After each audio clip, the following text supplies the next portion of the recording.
Well, out to Arizona, and the Pima County Sheriff Chris Nanos is defending his department's work in the ongoing search for Nancy Guthrie, as that search reaches its 52nd day.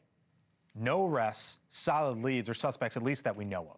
Former employees now speaking out with their concerns as the Pima County Board of Supervisors gathers today. Our Brian Entin, of course, on this one, has the very latest for us this evening. Brian?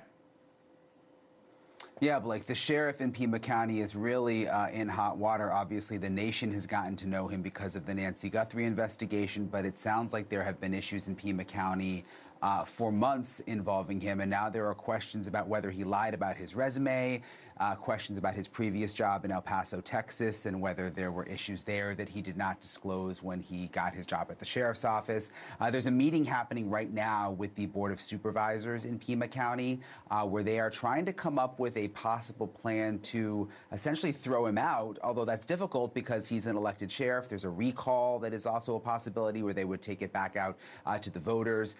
A sergeant with the sheriff's office, who is the head of the union, says they just had a vote and there was a 100% vote of no confidence from every single deputy, hundreds of deputies that are in their union. Listen to what that sergeant just said at the meeting. The 300 deputies I represent speak with one voice. Chris Nanos must show the integrity he once swore to uphold. He must show the dignity that the office requires. He must resign.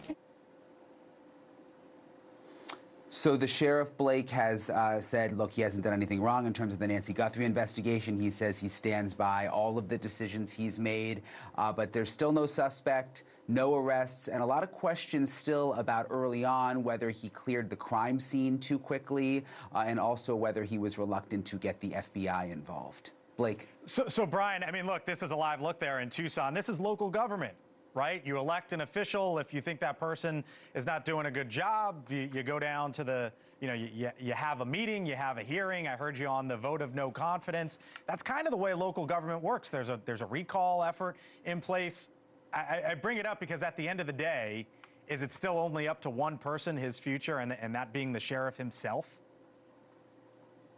Yeah, it's possible, he could choose to retire or resign, although just based on what I know about him and my interactions with him, I don't sense that that is going to happen. And he's elected. I mean, you're right. Yeah. I mean, this is our process. He's an elected sheriff. He wasn't appointed by the commission. I mean, he was elected by the voters. So it seems at the end of the day, this recall is really going to be the only way for them to throw him out. He only won by 400 votes last time, though, by the way. So it was a very, very close election when he was elected.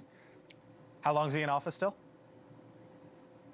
He's still got 3 more years. Wow, 3 more years. All right, our Brian Entin on the story for us tonight. Brian, thank you.